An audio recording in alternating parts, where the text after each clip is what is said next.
Testing 1 2, testing 1 2, testing 1 2.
Of the youth from various who are part and parcel. The senseless killing of George Floyd is a sad reminder of the brutality meted out by the apartheid police to the defenseless school children in Soweto. The youth of 1976, Honorable Premier, made a supreme sacrifice for us to have a brighter future, and as South Africans will owe a huge debt to the students who gave their lives in Soweto on the very same day. The most appropriate way of paying homage to this class of 1976 is to ensure that we build on the strong foundation they laid and confront the challenges that are facing the youth of our country today, such as unemployment, gender-based violence, and other social ills that are engulfing our nation. It is a matter of public record, bore the brunt of unemployment. This is the same group of the population that suffers gender-based violence during this period. In memory of our young people who perished during to Soweto up this period. In memory of our young people who perished during to Soweto uprising, we must put practical measures in place to earn a meaningful role in the mainstream economy of our country. We also need to act harshly to kill our young women in our society. Honorable Premier, in an effort to address the challenge of unemployment, we applaud government for taking a bold step. District Hospital. For me, I'm happy that now I am back at home serving my community. They are also proud of me, but also it makes me proud to be giving back to my community because I got an opportunity to follow my dreams, pursue the career that I've always wanted. And I feel that it's easier for the community as well when they interact with one of their own. One of the things we are told when treating patients is that you do not only treat the disease, but you see the patient as a whole. You involve yourself from the environment where they come in. So you see the patient from their background, from their homes, and then you don't treat just the disease that the patient presents with. So I'm very grateful to the Department of Health for having funded my studies, and I know that I kind of gave up my life to save others, but I don't complain, not even a single day. No matter the hours that we're working, currently I'm one of the frontline workers during this COVID-19 pandemic that we're facing. Although it's very challenging, especially as a young person, I still have to my parents, like my siblings. I can't go home as often as I want to because I have to be at work. But I'm really grateful for the opportunity. Today, as we commemorate June 16, my message to the youth is just to say that no matter where you come from or how difficult the situation looks at a certain point, but things are not always going to stay the same. So we just need to keep that positive spirit and just don't let your dreams die. Your dreams are valid and they never have an expiry date, no matter how long it might take you. For example, in medical school, we know that our degree is 6 years, but some of us it takes you 7 years or 8 years, or because you have to repeat some modules. But when you know where you're going, no matter what obstacles you do find along the way, you will push to get where you are. I became a teenage mother at 17. I was a mother, but I could have just decided then and there to just stay at home. But I knew where I wanted to go, so I did not let that stumbling block to stop me, which is one of the things I always encourage the teenage mother that I see at the hospital every day. Don't just because this has happened and you didn't plan for it, don't let it stop you, but just keep that positive spirit. So even as we commemorate June 16 today, I just want to say that our dreams as young people are valid and they don't have any expiry date. We just need to keep the positive energy. Thank you. Well, thank you. Thank you very much for those words, Dr. Tingobo. We will now move to Mr. Essen Tetwa. Nyambos. Thanks a lot, Mr. Mshengu. Good afternoon, everyone. My name is Sihle Mtetwa. I'm coming from Wesaka Mtetwa. I did my matric in 2008 from Dover Combined School in Mpangeni. I then went to UKZN, University of KwaZulu-Natal. I did my BSc in Agricultural Economics.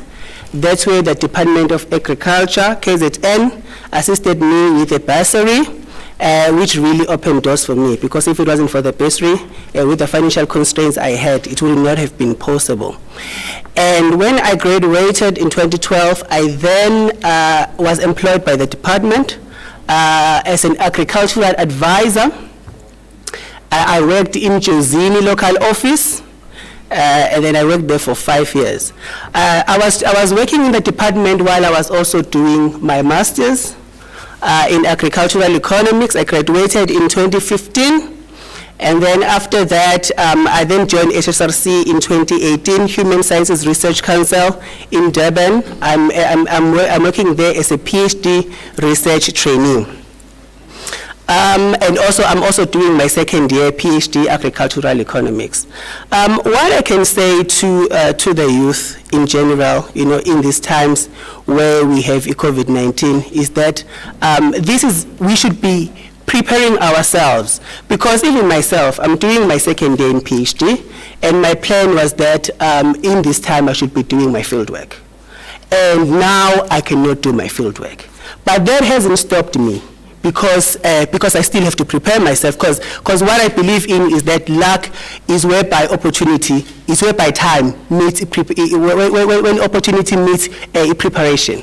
So you should be preparing yourself. You know what I'm doing right now, even last week, I attended a course online, which is by Elsevier, on publications, because I have to do my we have to do my publications when you do for my research. So what I'm trying to say is that there are lots of online courses that are available that we can that will upskill us, because with universities, I'm talking about someone who is even in university right now, that in universities we get knowledge, but at work we need our skills.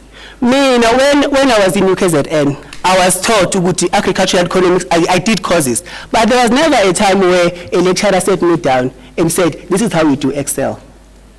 That's a skill that is needed in the market. When I went to the Department of Agriculture, no one said, Sandy, sit down, tell us about fiscal policies. Tell us about e-repo rates. No, people said there's a farmer.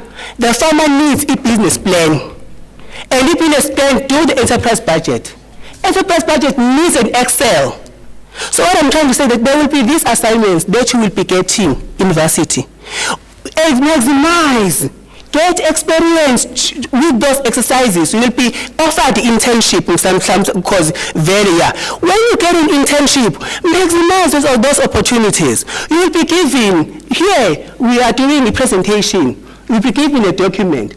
Maximize those skills, even if you don't know. Ask someone to help you. Don't just, even in university, there's this lesson is I know someone who's good in this. You are given an assignment, you just give the person the thing and does it for you. But when you work there, you will be asked when to do that. So what I'm saying, even if you are asking help from others, be empowered, be part of it, instead of just saying, please help me do this thing. So that's the encourage I'm giving Uguti. In this midst, fear not. In this midst, other things that are possible, Uguti we should be doing while we are waiting. Because it destination, yes, just while we are waiting for the future. So that's what I'm trying to say to you, Uguti, prepare yourself. Prepare yourself. Even for, and there's another thing. I don't know whether I'm exceeding 5 minutes. There's another thing. I'm still a researcher. But listen, because you must know, you must be desirable. In the labor market. I can see a post deputy director. I cannot, right now, I do not qualify to be deputy director, but I print out. What are the minimum requirements? What are the skills required? Those things will inform me, okay, I want to be there, but in Zofia Ganjani there, equip right now. If nobody COVID, there are people who are running online courses on Stata. Join is for free. You will be learning yourself and you will be equipping yourself with skills. What is the police post? Then you will be more likely to be employed. That's why I'm saying, I will prepare in this time. But in I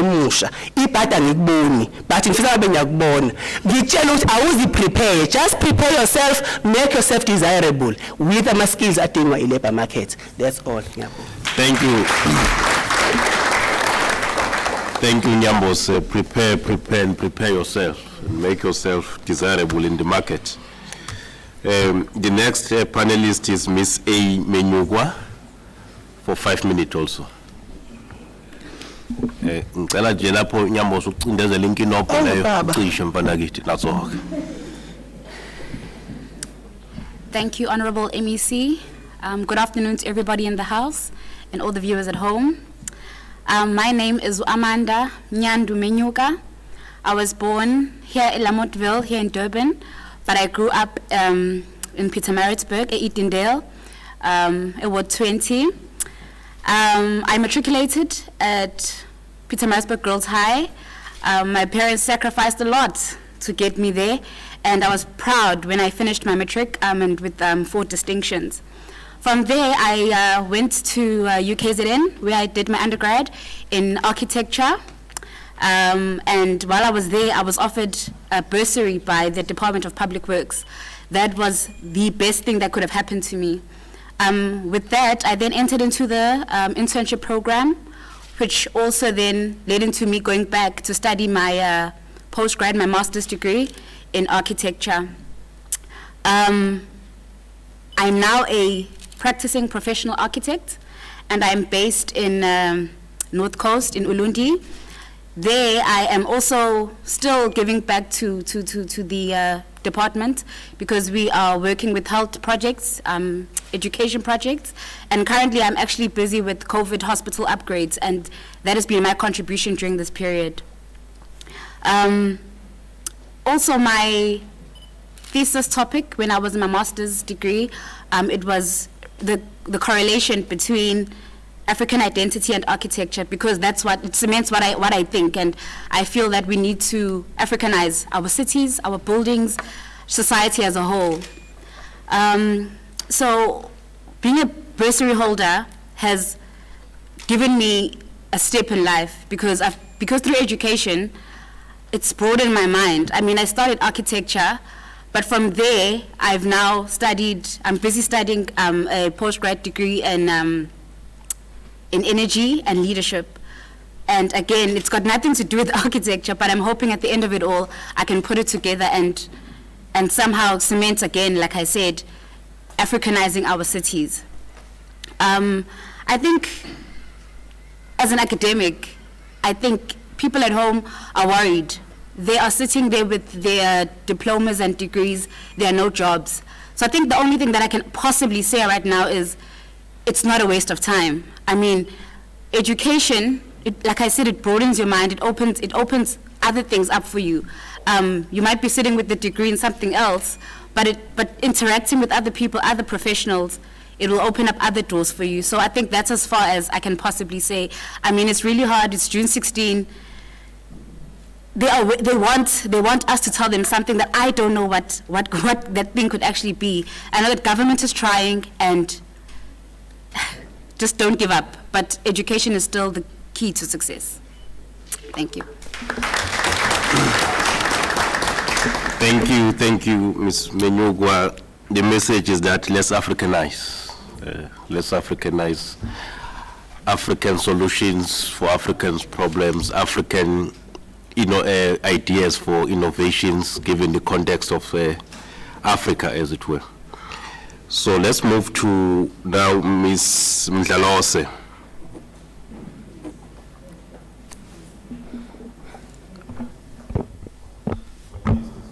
It's Mr.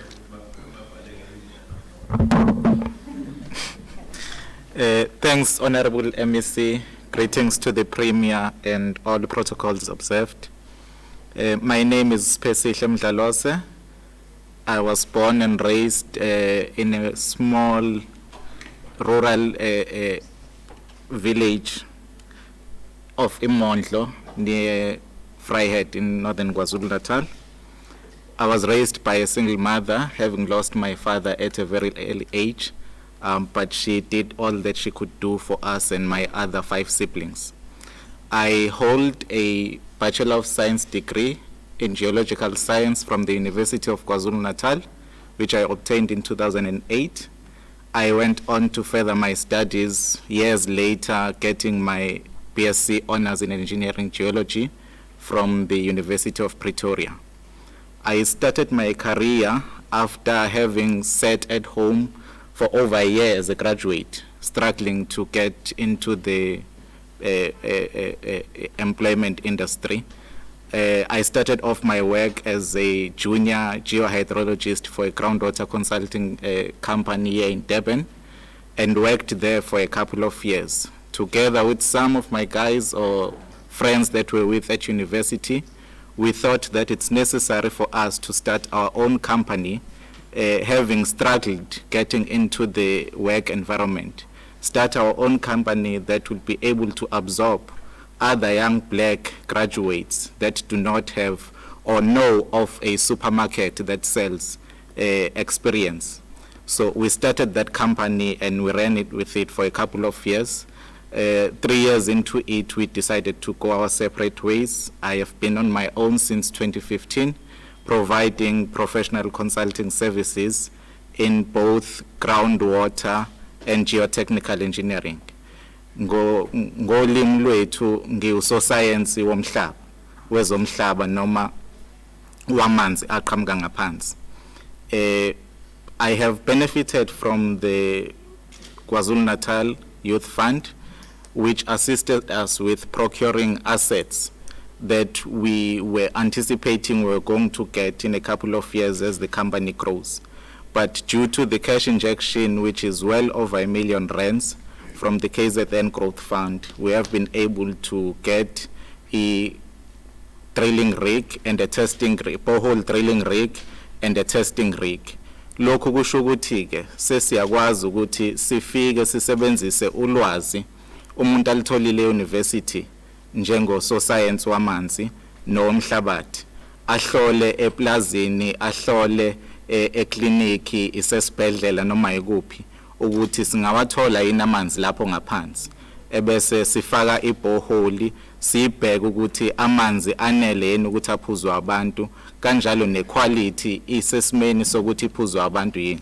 Because some of the problems that normally occur is that people are happy that they are getting water or groundwater from their properties, not realizing that the quality needs to be tested. So fortunately, because of the educational background that I have, I'm then able to assess all those things and make sure that when we give people water, we give them water that is not going to be harmful to them. More especially in light of this corona pandemic that is affecting us globally. This grant could not have come at a better time for us as a company, because we are now able to, beyond the job opportunities that it has created, we have been able to employ 5 new people into the company, 3 of which are also young people. So beyond the job creation, we are also able to assist the government in making sure that they provide clean water that is much needed during this time of coronavirus. So my message to fellow young people out there would be, as we are sitting here, we have an opportunity that was created by those who came before us in 1976, who gave their lives for us to sit in a platform like this, which was normally reserved for people of a different color, to talk to other young people and say it is possible. I come from a Mondlo, but today who would have thought that I would be sitting amongst ministers and even the premier of the province. But it's because of those young people that laid their lives that I'm here today. So whatever you do, you don't need to wait and say, I need funding, I need what. Just think of what you want to do and start doing it today. And just like it happened for me, government will come along the way and give you that additional push that you need to be in a far better place. And as other colleagues have mentioned previously, education is the key.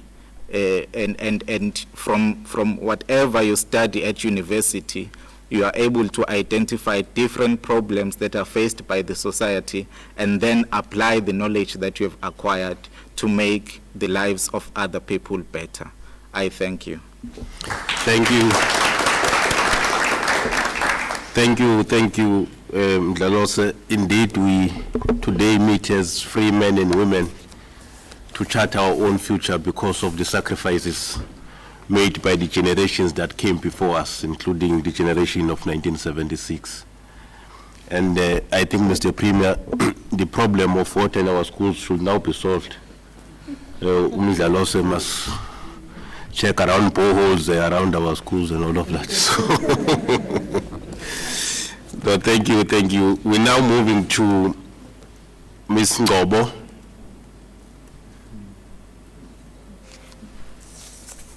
Okay. Mr. Ngobo, I'm really sorry, colleagues. I will request the team to correct this information. So, Mapoloba, Sinanga Mfanakit. Thank you so much. I greet the Honorable Premier and the MECs in the House. Thank you so much for the opportunity to be here today again. My name is Africa Sianda Ngobo. I grew up in Ketumana, the district of Ketumana, and then relocated to Durban North. I studied at DUT Video Technology and then I went on to major in media and web design. I started my company, Xumanani Conglomerate X Computers, in 2014, where we major in IT sales and also in services. I benefited, I'm a benefactor of the NYDA, which assisted us with the supply of stock for one of our clients. With that one project, we were able to grow from a smaller office into a bigger office. We were able to take on more staff, etc. In encouraging the youth out there today, I'd like to say, if you have created the opportunity for yourself, like what we went out to do when we started the company, we lifted others up. We made sure that we take on other people that are also not so fortunate, and groom them and grow them. And if there's other greater opportunities, we don't stifle the people that are within the organization when they want to take other opportunities. So we allow other people to grow and also to come back home if necessary, if they've gone out and then it's not so great for them, etc. To the people that are sitting at home, and as a young person you're feeling that, you know what, there's not enough opportunity in my community. Every community has a church, every community has a close by radio station, etc., where you can volunteer if you want to get into that field. So volunteering, sometimes we look down on it because there's nothing that comes with it, but it's a stepping stone. It's a starting point where other people can find you there, working, putting your head down, giving it the utmost amount of focus. So if the opportunity hasn't risen or hasn't been published, make sure that you go out there and you find yourself busy so that somebody will come along the way and find you busy and take you on from that step and take you a step higher. During the COVID-19, we struggled to meet demands of selling because now we couldn't get clients coming to our shop, so we had to function from home, etc. So what we did is that we were delivering within the restraints, within our permits, etc., to our clientele all over KZN. We're able to assist with services online and so forth. It is our passion and it is our dream as X Computers to allow young people to advance and to grow. I was just doing some research and I'm looking at how China grew, because China was very poor. You know, how did China grow? China took its young people and sent them out to countries like the US. And the dream of the president at that point was that if 1% comes back, because he knew that them seeing a richer country, they'd want to stay. And he just said, if 1% comes back home, then they'll make home great. So I believe in a South Africa that is greater, and I believe that with every young person that is tuning in, the fight now is no longer on the streets of Soweto. The fight now is gone technological. It's about how much you're empowering yourself technologically.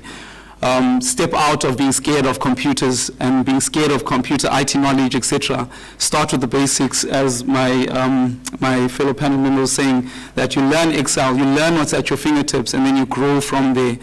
People now don't understand that every sector, whatever job it is, there's a computer that can be linked to it and that is linked to it. So make sure, instead of being scared of it, embrace IT, so that we can make this country great, so that we can open doors of greatness to our country. Thank you so much. Well, thank you, Mr. Ngobo.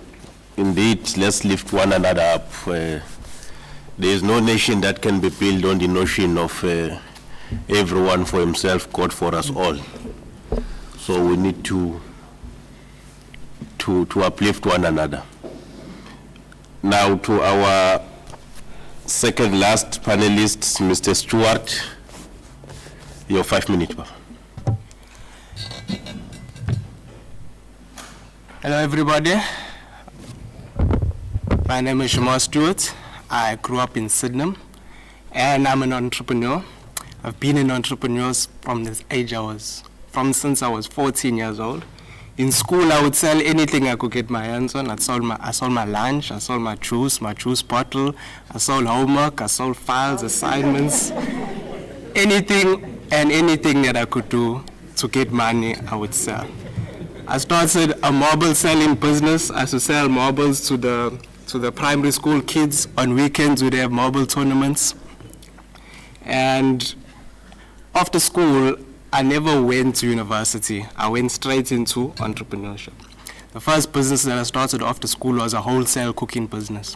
Now, I was about 18 at that time, and I got an order of 400,000 rand. So people who say that money doesn't make you happy, at that time I didn't believe them when I was looking at that paper. But the end of the story was that I got conned out of it, and yeah, that was the sad part, but I'm here today, so nothing gets you down as long as you keep moving. And so during high school, I liked music. I still do. I started out as a DJ. I would go to the clubs every weekend. I don't understand now, because I go to the clubs now, they stop me. I was in high school and I was there every weekend. That doesn't make sense. And that's how I went through high school. I started a sound hire business that grew, and then I really got a scope of the music industry, and I saw, okay, this is going wrong. Other countries are doing this. Why can't we do things like that for ourselves? And that's what pushed me to going deeper into the music business. And then I went into Invotech with the ideas that I have, and it all really started the idea. And at Invotech, I met my current business partner. His name is Andile Mkono. And like in Hector Peterson's generation, they wanted apartheid to fall. So we want DOTA to fall. And that's why we're building a company now. We make these devices that allow people to get content, videos, educational content, movies, music, you name it, you want it, you get it, all for free without any data. We're able to connect rural areas, we're able to connect schools. Actually tomorrow, we're going into a school, Pesha High School, that's the school that I went to. We're setting up our network to provide the matrics with free educational content. By the end of this month, we'll have our network fully installed. And by the end of this year, we're going to complete manufacturing our own device. It's basically a computer from scratch. We're making every single thing ourselves. And to the youth, it's all really about, you just got to think big.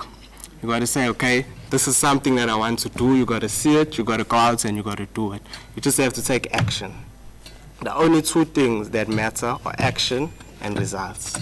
People who don't take action don't get results.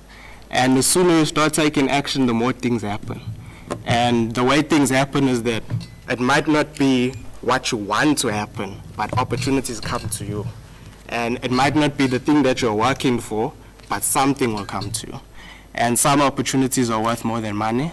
Like this opportunity right here, I'm in this room, sitting with all the people who've been waiting to help people like me and businesses like mine, and that's worth more than money as well.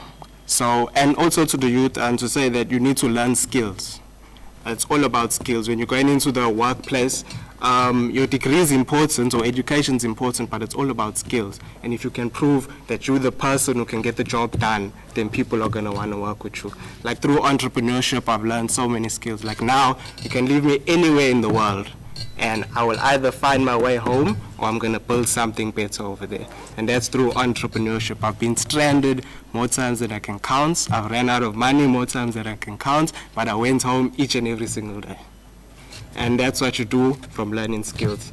And also, in those skills, you should focus on sales and marketing, because that's what it's about. As long as you can get money to someone, then you're very valuable in the marketplace. So I also open it up to the government to consider focusing and teaching children and kids how to sell and how to market. And also understanding money.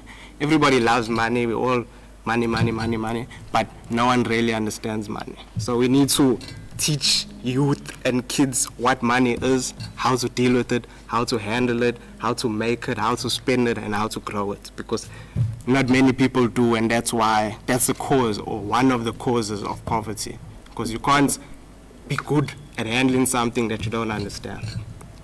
Also, in becoming successful or wanting success, you need to find people that you can learn from, people that have walked the path before you. And I think that's one of the biggest contributors to the success that I've had, is being in those environments like Invotech, like MKI, where I'm able to meet people and have access to people who've been there and done that, and that really pushes you along the way and helps you going forward with success. And in closing, I just want to say, DOTA must fall. If I get assassinated, it was one of the telcos, but okay. No, thank you. Thank you. Indeed, the battle of data must fall is a noble one. That must be pursued by all of those who care about the South Africa that we want. And I like the one, Mr. Premier, of opportunities worth more than money. So let's chase opportunities before we can talk about money. Thank you so much, Mr. Stewart. Now we are going to our last panelist, the learned friend, Sinenhlanhla Mthembu. Is it still is it still afternoon? Good afternoon, my learned colleagues. My name is Sinenhlanhla Mthembu. I come from Eshowe, born and bred from Eshowe. I'm a child of a policeman, and my mother was never really educated. She just had her matric, and she raised my brother and I together with my father from working in a wholesaler. My story is funny because I wanted to be Dr.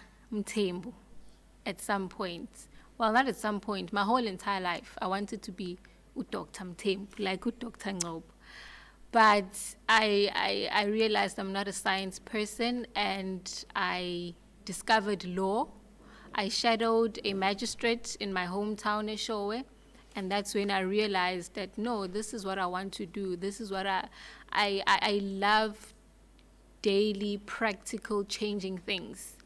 So I then decided to enroll at the University of KwaZulu-Natal, where I did my bachelor's degree in law. So I currently have an LLB degree. I then went on to do my practical legal training. Then I went on to get admitted as an attorney of the High Court of South Africa.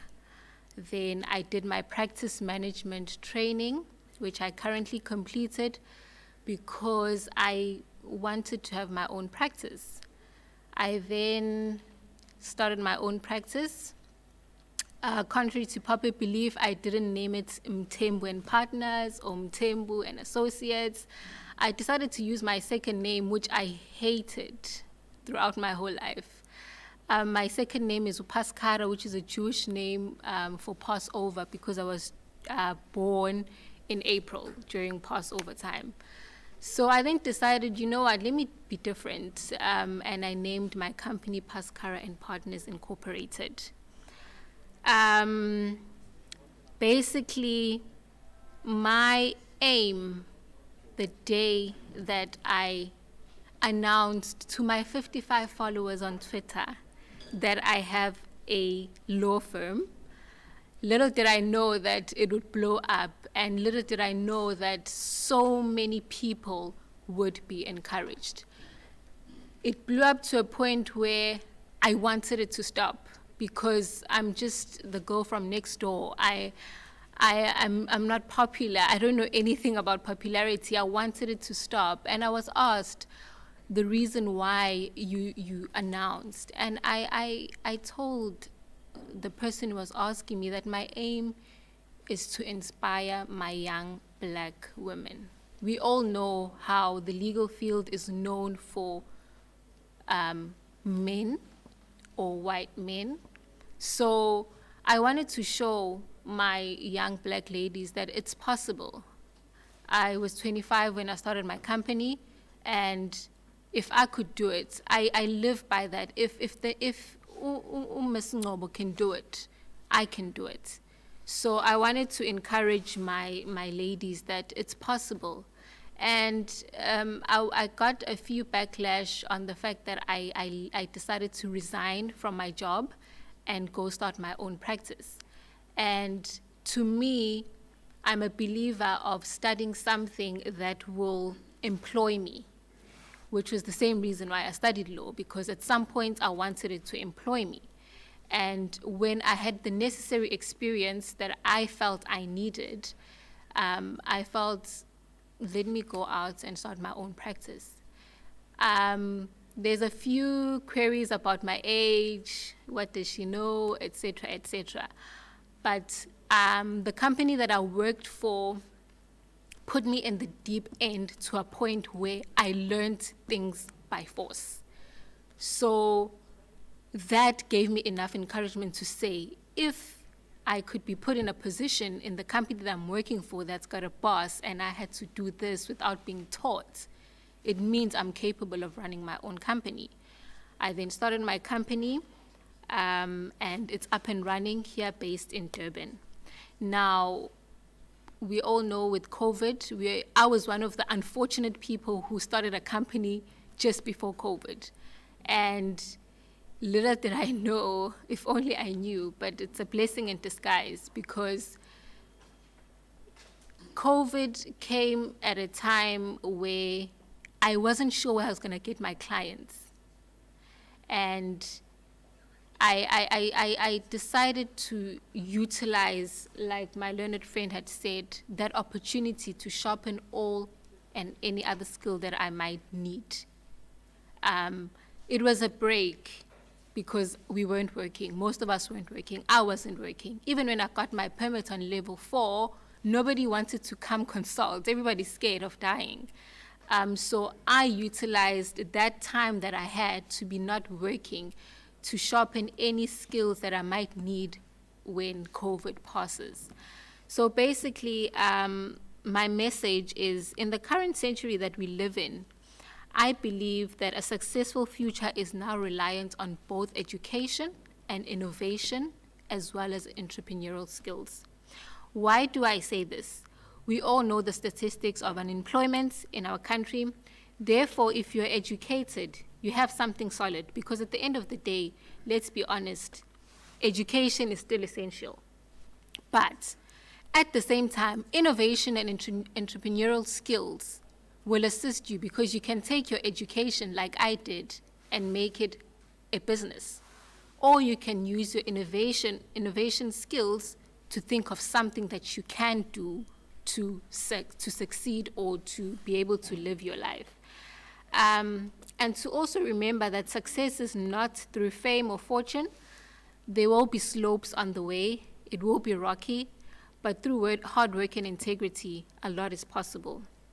And with regards to our current situation, I urge my peers to try and utilize this time and take advantage of the unfortunate situation that we're in to sharpen their skills that they may have, that they could possibly use after COVID is over. And again, to my young lawyers, it's possible, it's doable. I'm here, I did it. I believe that so can you. I'm also very available for mentorship. I've had a lot of people who have approached me. I haven't turned down anybody.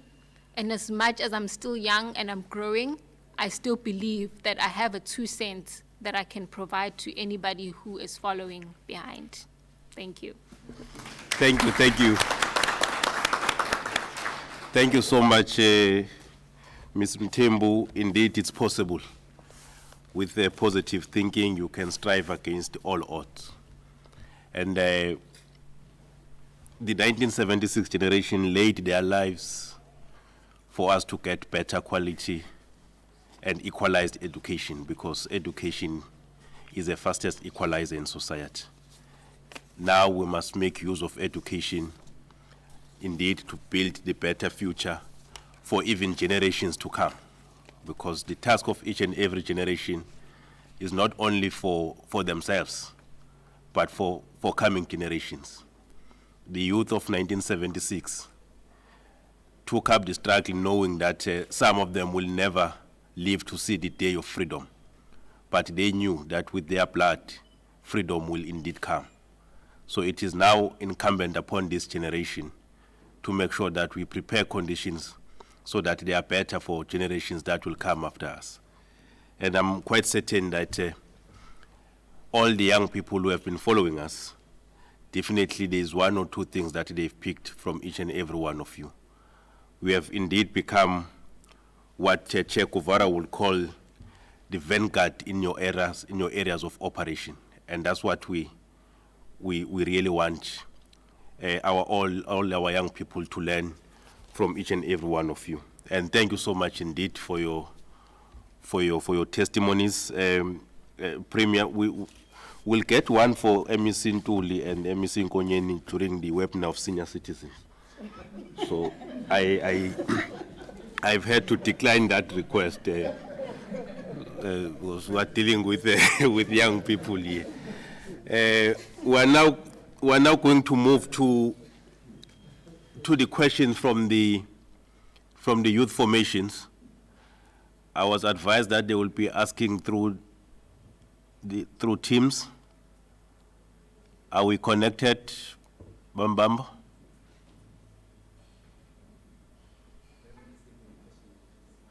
No questions yet. Okay. Not even through the SMSs, 13.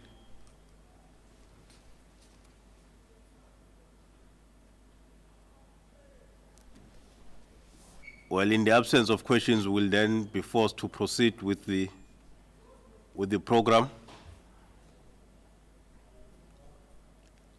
So we can safely say there are no questions from the youth formations. Okay. There's one. Are they able to follow us? Okay, let's check if there's something from ACDP.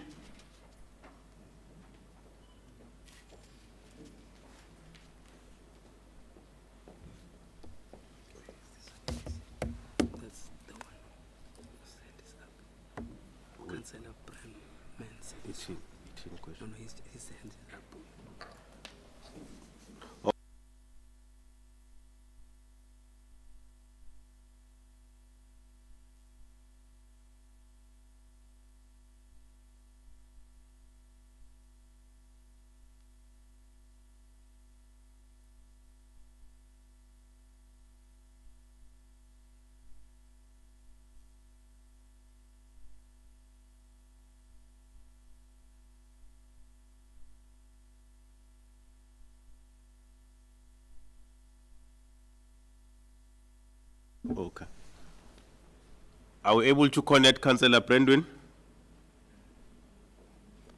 I can see he's attempting to speak here.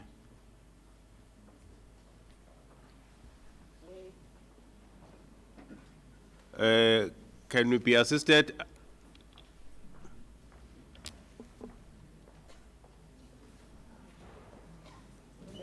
Angatune party kwa yena.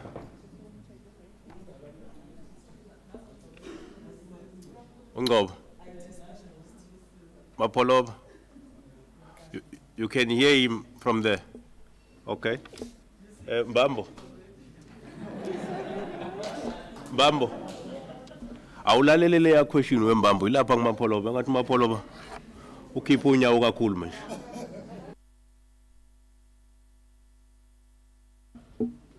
Kanti wayifunda nje yena. Engathi uyakhuluma lapha. Uyena loya? Hayi akuyona ukhansela loya. Kubhalwa Ben. Akuyena lo. Okay, mtshela khulume baba. Sesozwa ngawo ukuthi uthi. Hello? We only have one. Hello?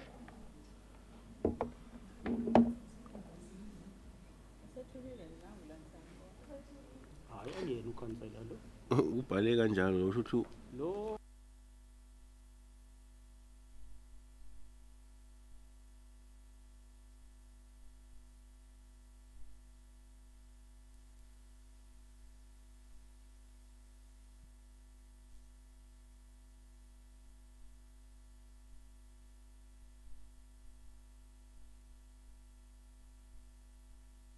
does seem that we have a challenge and will therefore be forced to proceed with the program. We had anticipated that the MECs will only get the opportunity to respond to questions that will have come from the youth formations. Now, in the absence of questions, we'll then request that we move to the next item, where we allow the Premier of the province, therefore, to address us. Mr. Premier. Thanks, MEC, Program Director, MEC, KwaZulu-Natal, all MECs who are here today, the Mayor of eThekwini, His Worship, Councillor Kaunda, the Director General, Dr. Mkhize, and all HODs, senior government officials, leaders of youth organizations, and all youth and young people of our province, and the people of our province in general. We gather today to commemorate the historical Youth Day, which came from the contribution of the young people in the struggle. Early today, His Excellency President Cyril Ramaphosa delivered a virtual keynote address to the youth of our country.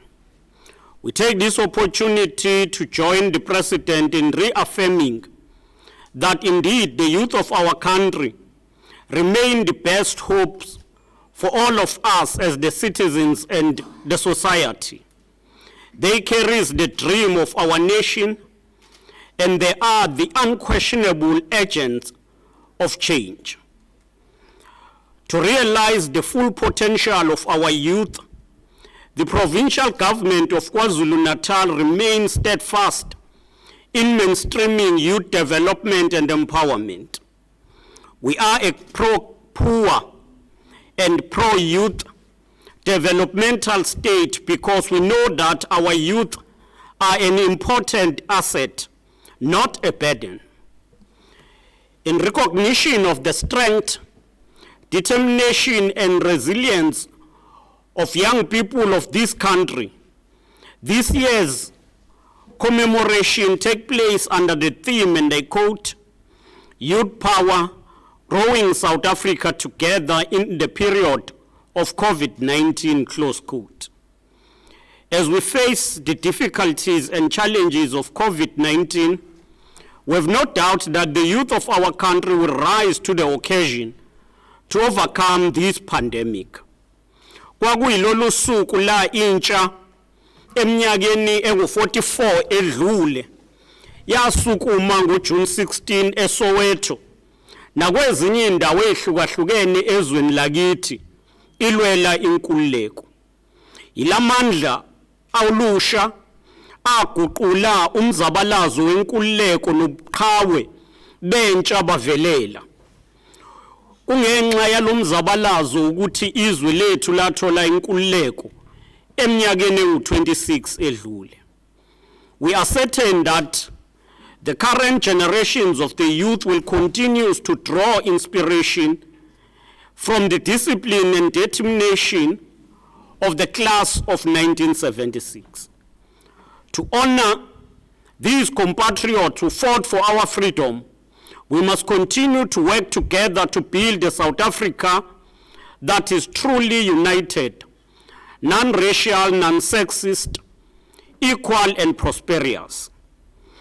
Ngenxa yegalelo lentsha yakithi, namuhla iminyango yezemfundo namasiko ivulekile.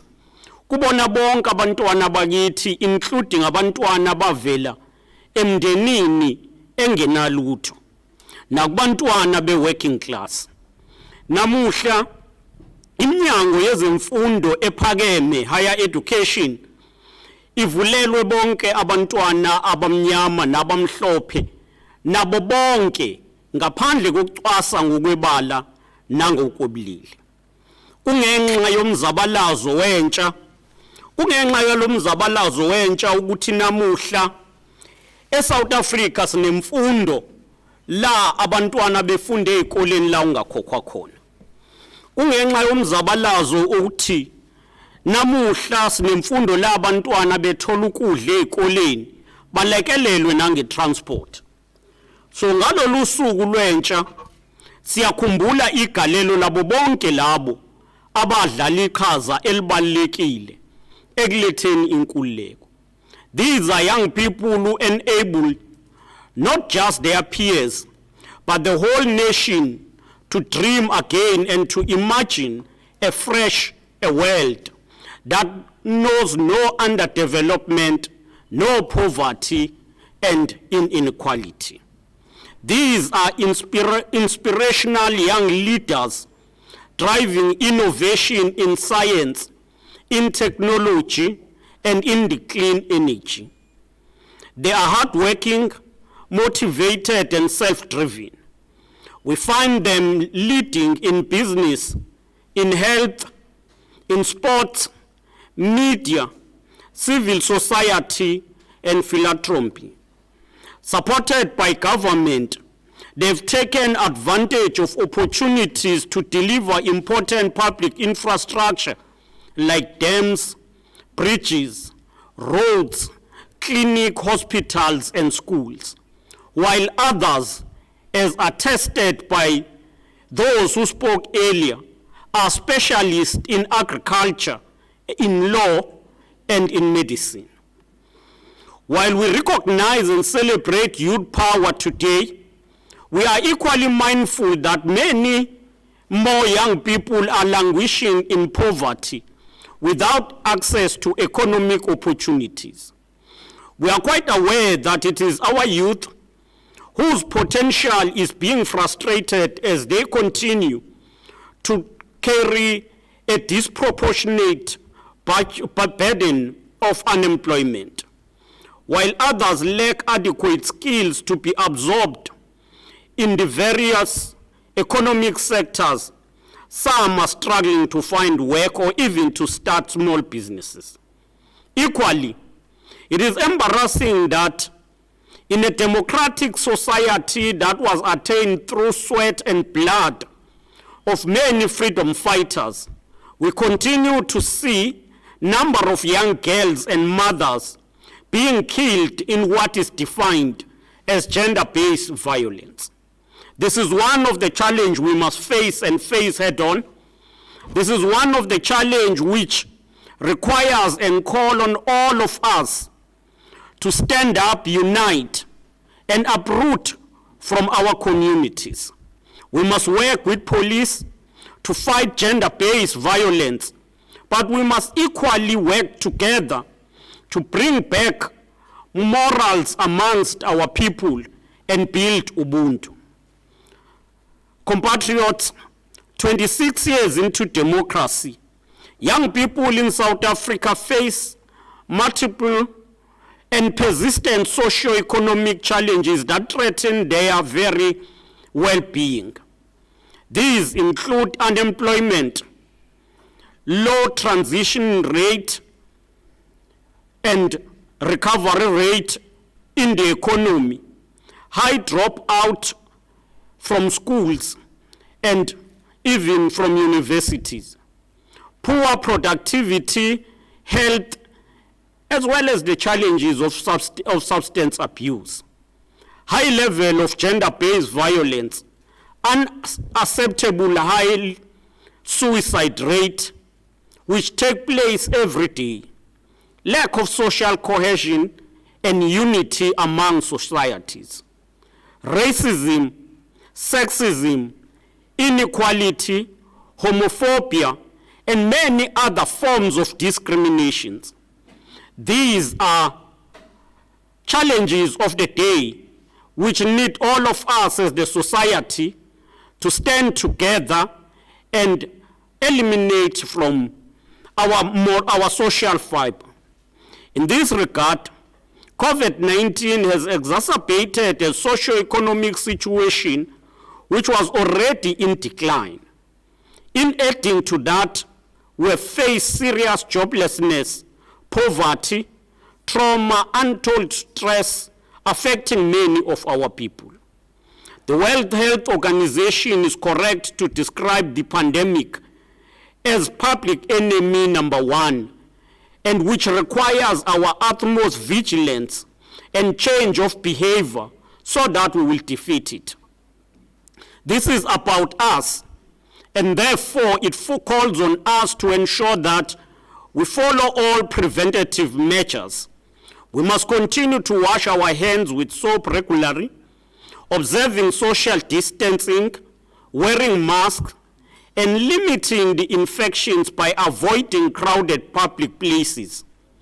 Yingakho sithi nanamuhla kwintsha yakithi nakubantu bonke bakithi kusezandleni zethu ukuthi sinqobe lesi sifo esibhekene naso se-COVID-19 ngokuthi siqinisekise ukuthi siwasha izandla ngamanzi nensipho isikhathi nesikhathi, sisebenzise ama-mask ukuyivikela, siqinisekise ukuthi asiyi ey'ndaweni ey'gcwele abantu abaningi, and siqinisekise ukuthi siyaqhelelana ukuvulela lokho kuthiwa social distancing.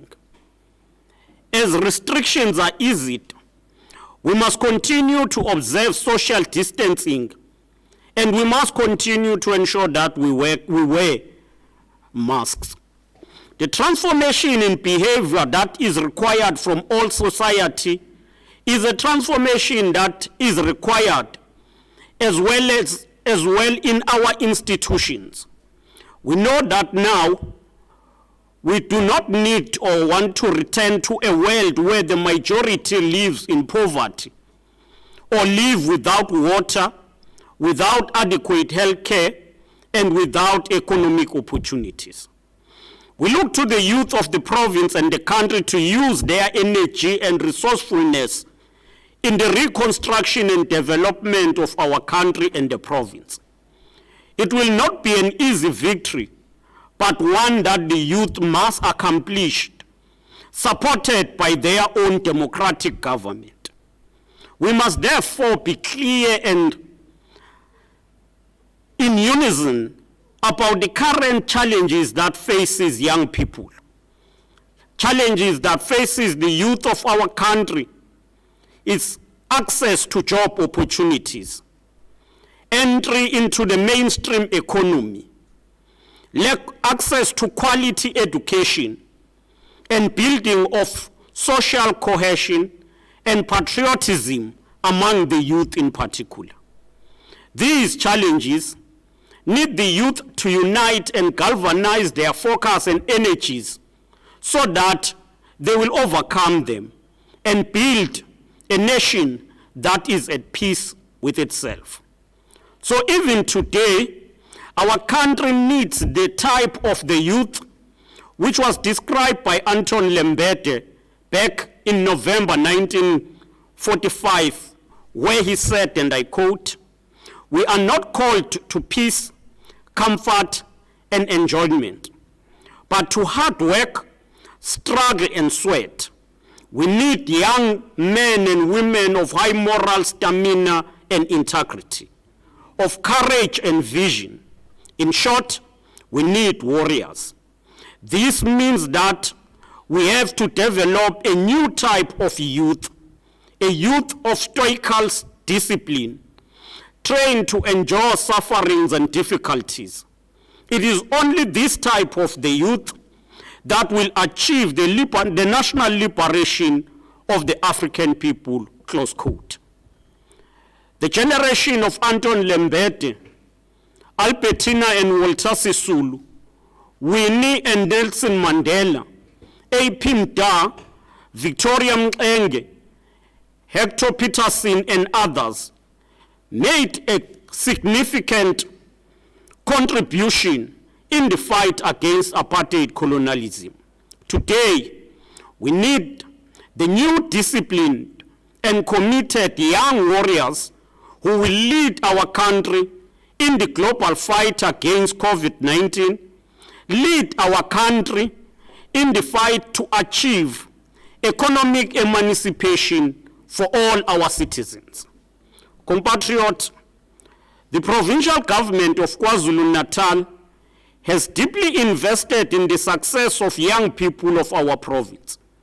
We urge our youth to make use of educational opportunities that are provided by this democratic government. We cannot overemphasize that it is more challenging to overcome the indignity of poverty for citizens who drop out of schools early in their lives and therefore live without skills. Education and health remain our apex priority as the provincial government. We therefore urge the youth to adopt healthy lifestyles, which should include regular exercising, avoiding smoking and alcohol and substance abuse. There is no shortcut to success, so please stay away from crime, no matter how tempting it may look. You will be caught and forced to spend your productive years in prison. We equally still have to fight against HIV and TB infections, which remains major causes of death. We also have to ensure that we encourage young people to embrace safe sexual behavior. We encourage the youth to prevent and ensure that they fight against the spread of HIV and AIDS. We must not think that because we are now faced with COVID-19, other diseases are no longer in existence. Let us unite and fight against all of these diseases that put the lives of our people in danger. Let us stand up against also the so-called blessers or sugar daddies who take the advantage of young and vulnerable girls. And we again wish to caution young girls to ensure that they take their lives seriously, avoid teenage pregnancy, and ensure that they focus on their studies. To our young girls and young women, please complete schools, please complete schooling and pursue tertiary education, even if it means you go to a university or a TVET college. We applaud the Department of Education in our province for working tirelessly to ensure that we do not lose the academic year because of COVID-19. We know, for instance, that during the level 5 and level 4 of the lockdown, the department introduced a number of measures to mitigate against the time lost and were not in classrooms. So once again, we want to say, let us now go back and ensure that we make this academic year a success.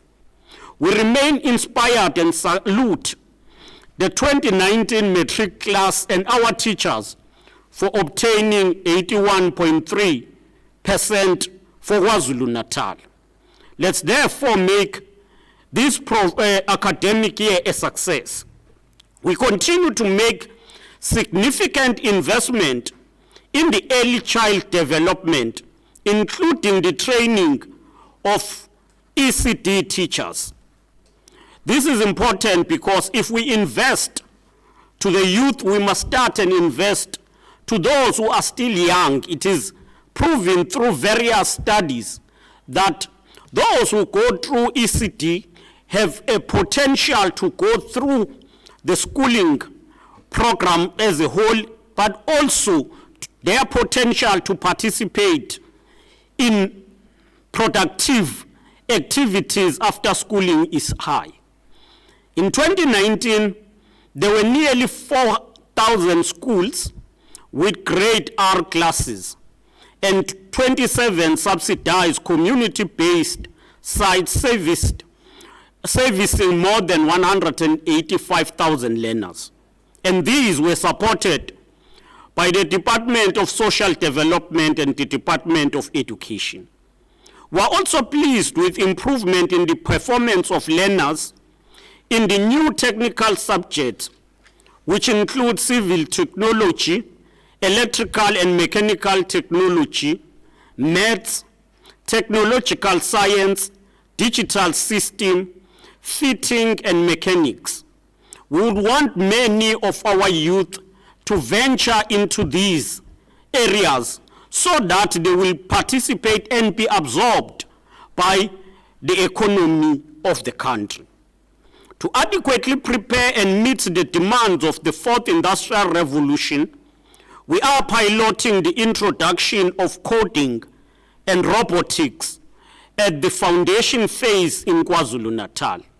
As we speak, 60 primary schools, 55 multi-grade schools, and 8 special schools have been identified to model the teaching of these subjects. In addition, Department of Education is working in partnership with Vodacom to ensure that they train 900 girl learners from disadvantaged communities under their program called Coding Like a Girl. These are programs that are directed to intervene and ensure that they uplift young girls to have access to technology. We know also that the department during 2019-2020 financial year rolled out e-learning solution to more than 100 schools. Some of these schools are in districts such as uThukela and Umzinyathi. We care about the education of learners with special needs. We currently have 74 schools which caters for learners with special needs. This government continues to prioritize the building of schools, especially in areas that were previously disadvantaged. The MEC for Education during his budget vote indicated that 10 new schools have been completed during the financial year of 2019-2020, while another 10 new schools are under construction. We equally are worried, and we are promising to tackle bullying in all our schools and ensure that schools are safe for all our children to learn.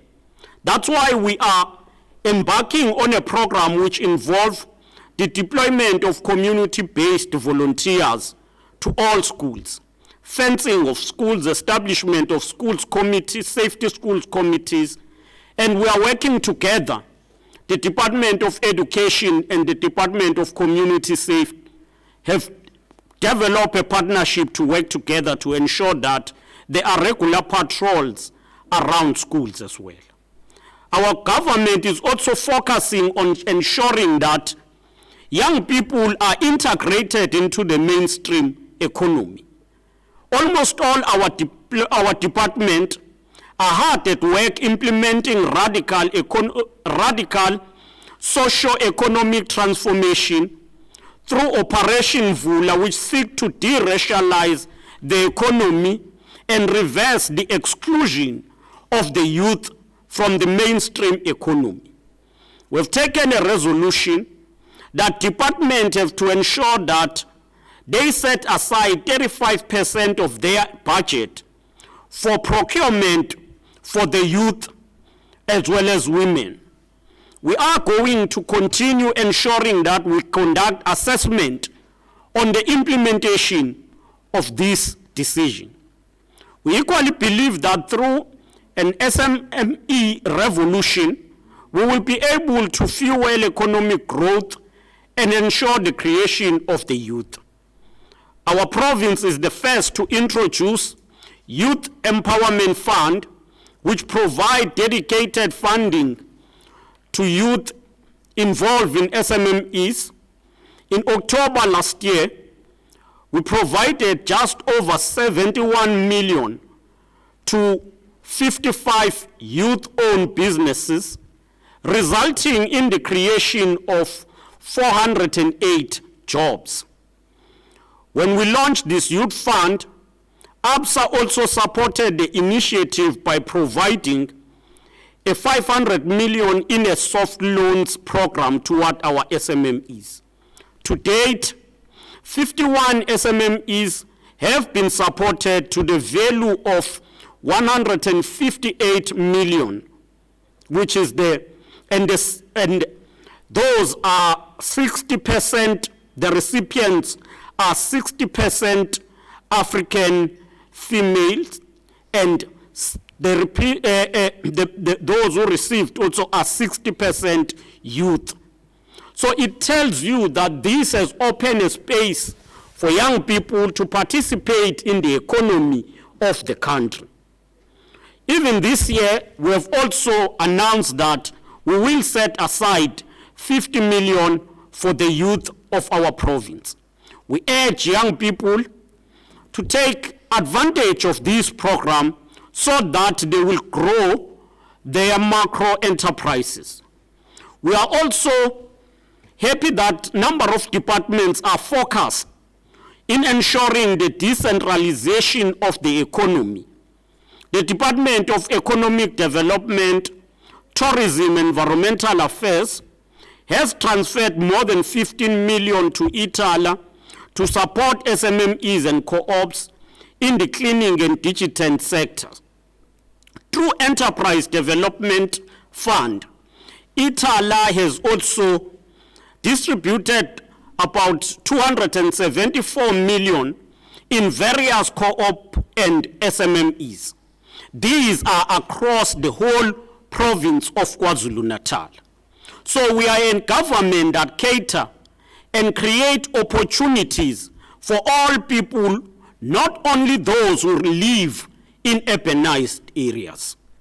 About 300 jobs have been created as a result of 40 million worth investment in manufacturing through industrial parks, which are Istebe, Ezakeni, and Ematadini. Through Zikalala, we are also building the rural and township economies, which is a program led by MEC Dube, supporting spaza shops in various areas. Zikalala is inviting spaza shop owners to apply for working capital of 100,000 and for 50,000 for refurbishment. So this is a government that caters for all. We don't only think for the big business, but equally we are mindful of our small entrepreneurs. The Provincial Department of Transport is also leading in youth empowerment, in particular through their program called Ikula. All our provincial departments are actively recruiting young graduates into the public service internship programs. Among that, we've seen the Department of Culture leading a dedicated program to employ graduates who will be placed in all municipalities to support our municipalities in various skills. We look to the innovative and dynamic youth of our province to turn the challenge of COVID-19 into an opportunity for accelerated and inclusive economy. Our province needs young people who will focus on key sectors which have a potential for economic growth.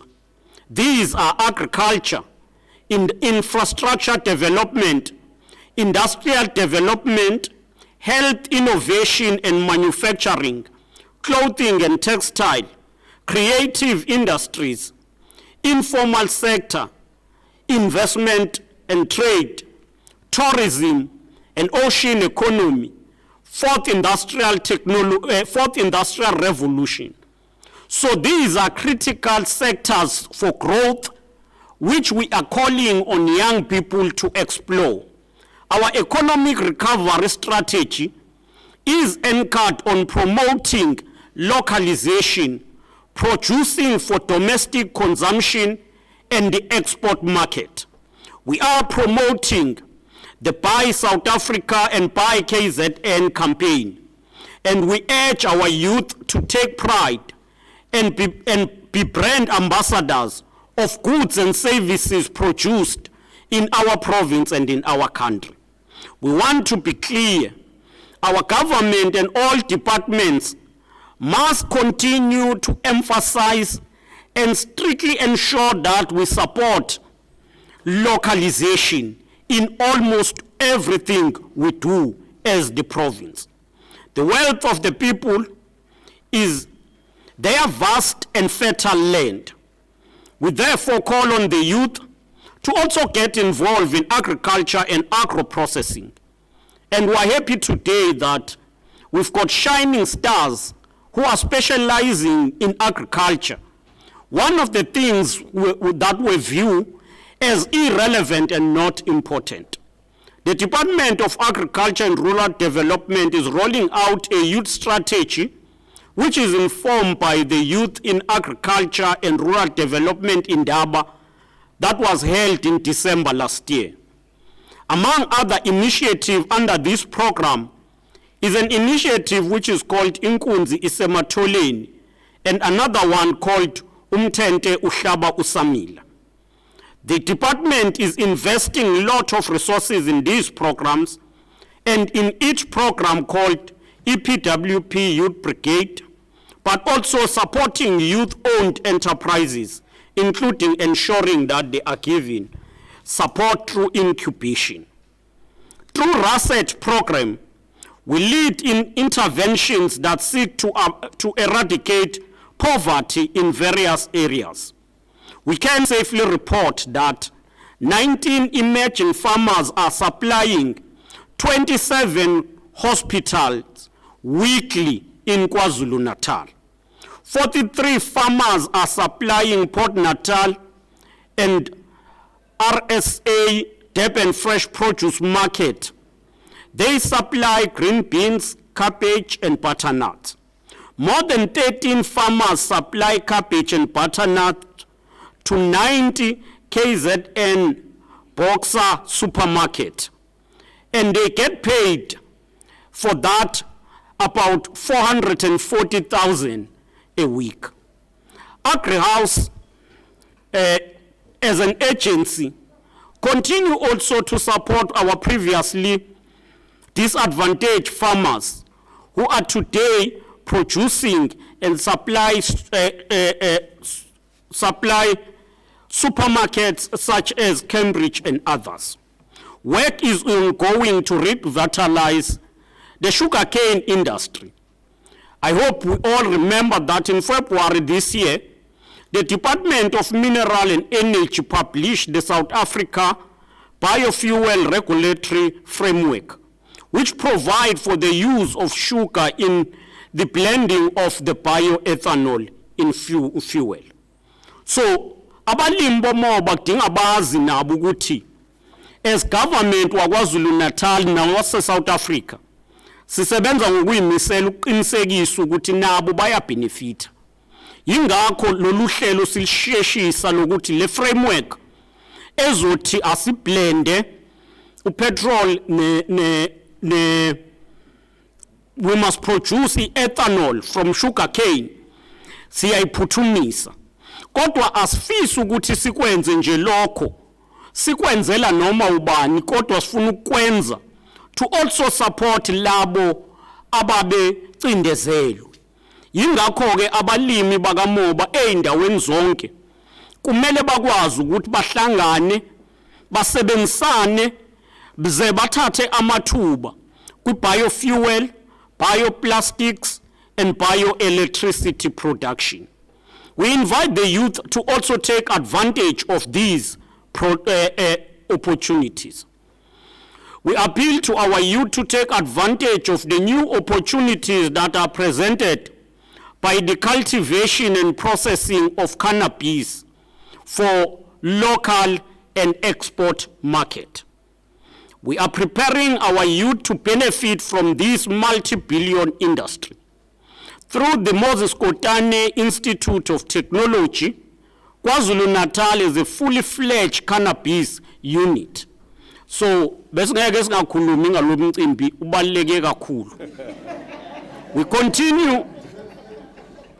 continue to support black industrialists, and to date, 35 black industrialists from across the province have been supported by a funding that amount to 700 million and have created more than 4,000 job opportunities.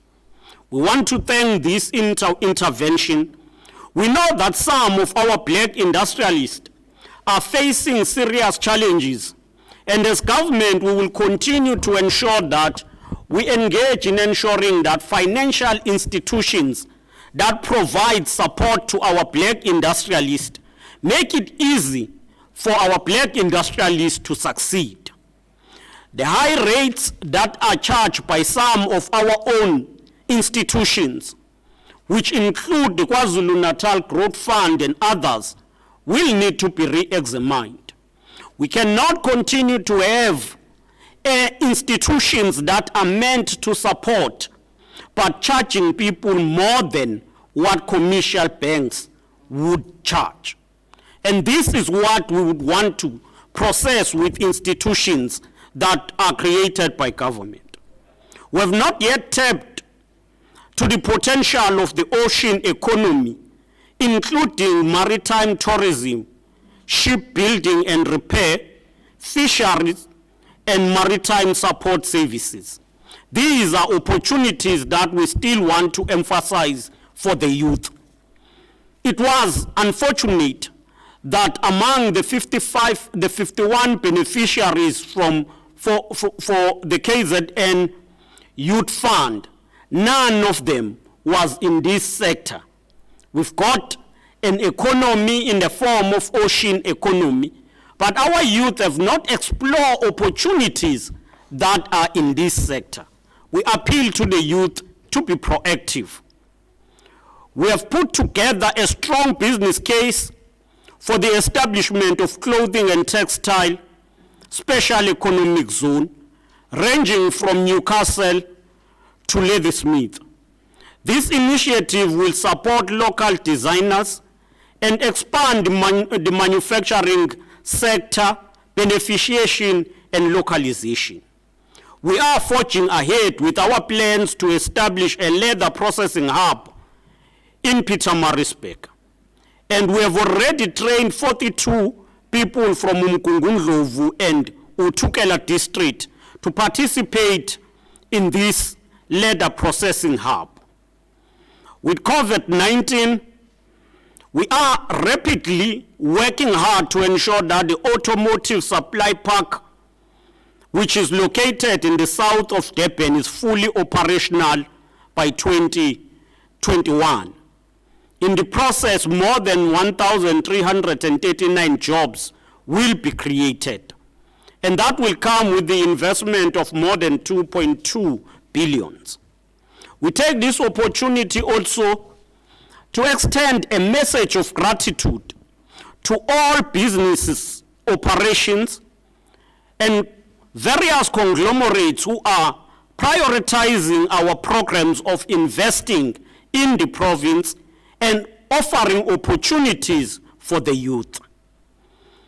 We are proud of our athletes, artists, and performers who continues to raise the flag of the province. We pride ourselves of a locally brewed and developed television drama, which is set here in KwaZulu-Natal in a form of Uzalo.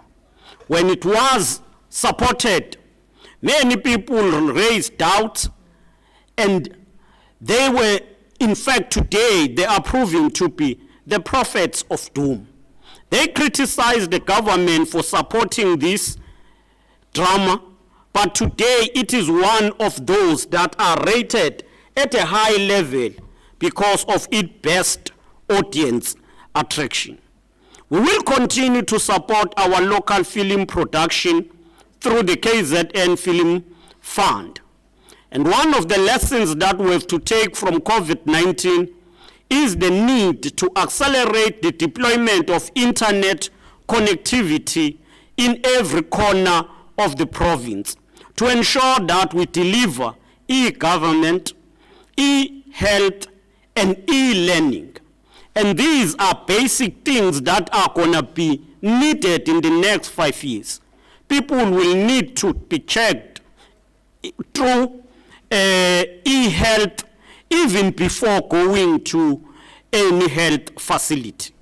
So njengohulumeni waKwaZulu-Natal sizibophezele eqinisekiseni ukuthi bonke abantu beprovince bayakwazi ukuthi bathole i-access yokuthi baxhumeke kwi-internet indawo zonke, ngoba kuyacaca ukuthi ubuchwepheshe ne-internet izona zinto ezizodingeka whether ekulethweni kwezidingo zikahulumeni, ekulethweni kwezempilo nasekufundisweni kwabantwana.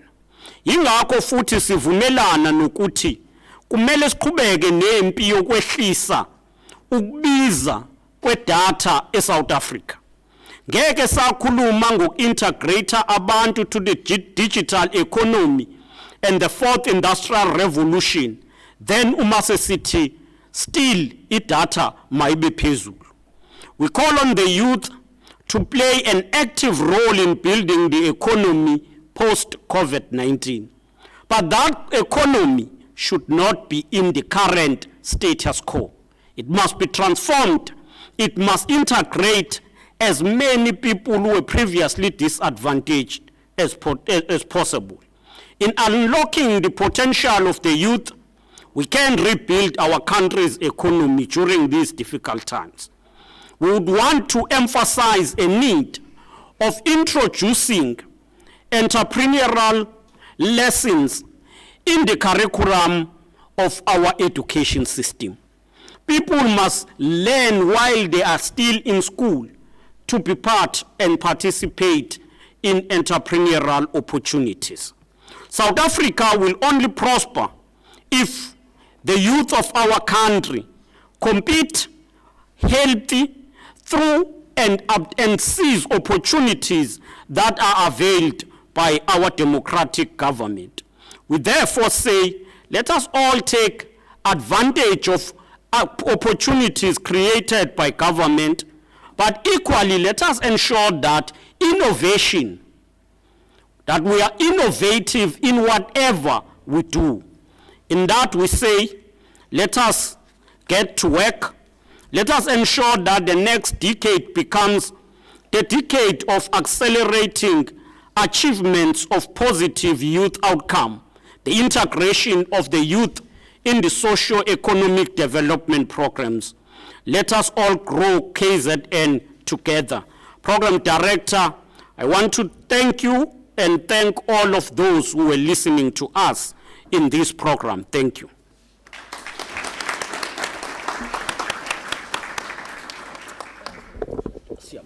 Thank you so much, Mr. Premier. I think the message was loud and clear. Thank you once again.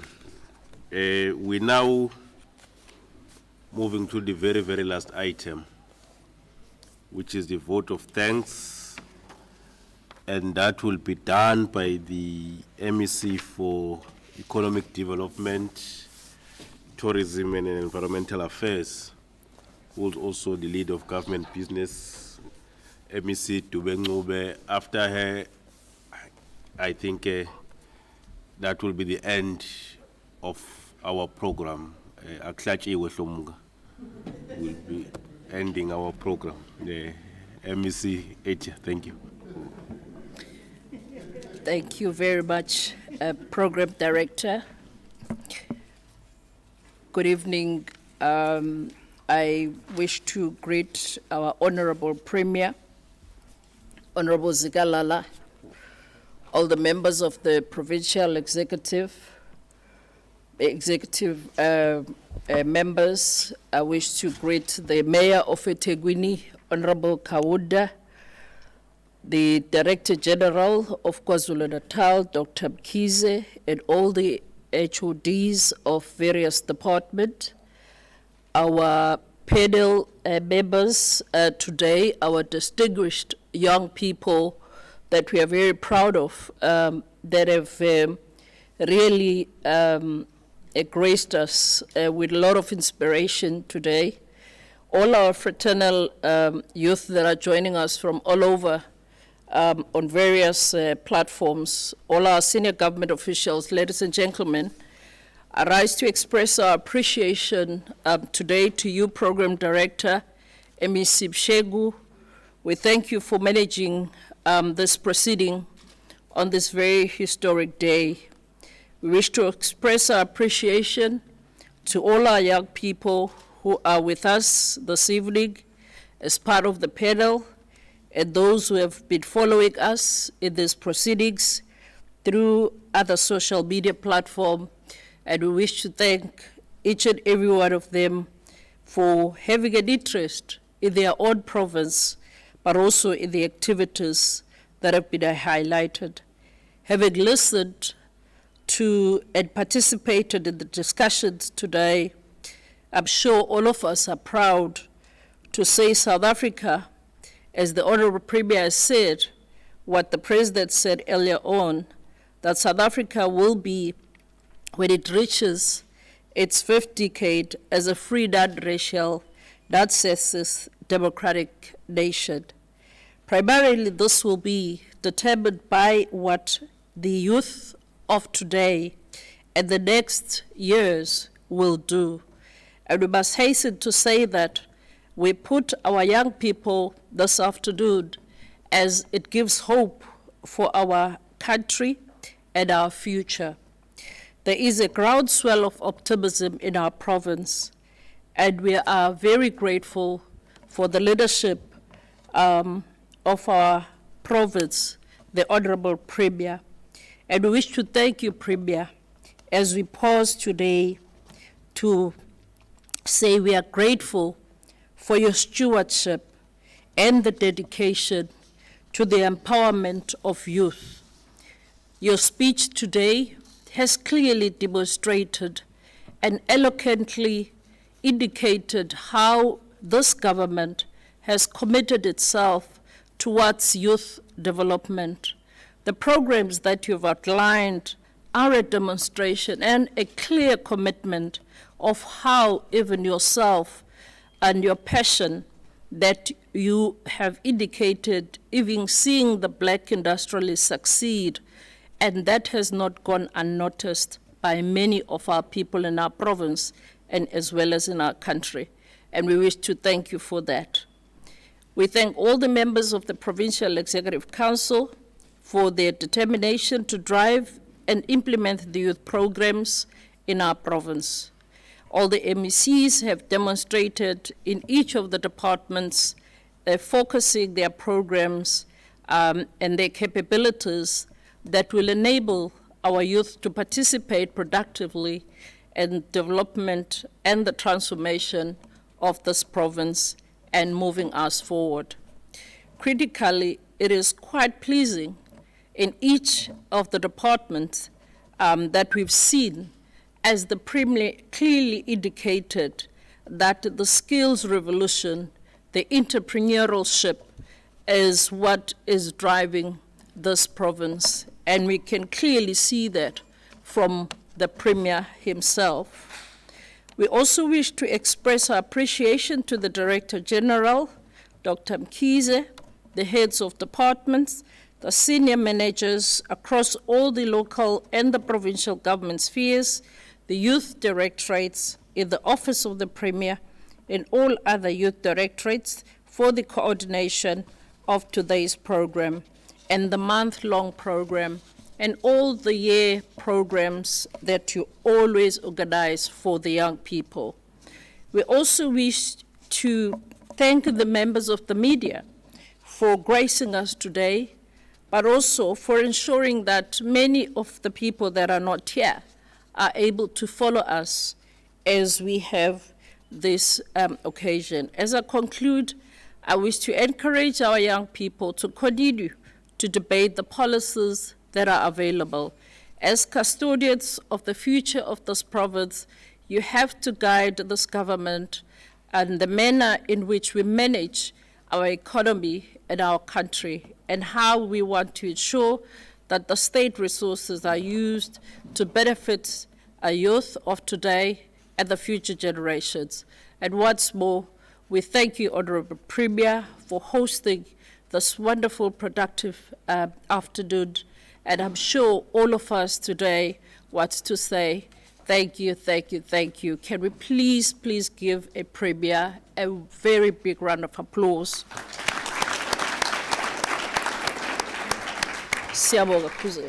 Thank you. Well, thank you, LOGP. DG, I'm not sure whether we have any announcements to make. Siyabonga kakhulu. This brings the session to the end. Thank you so much. Siyabonga.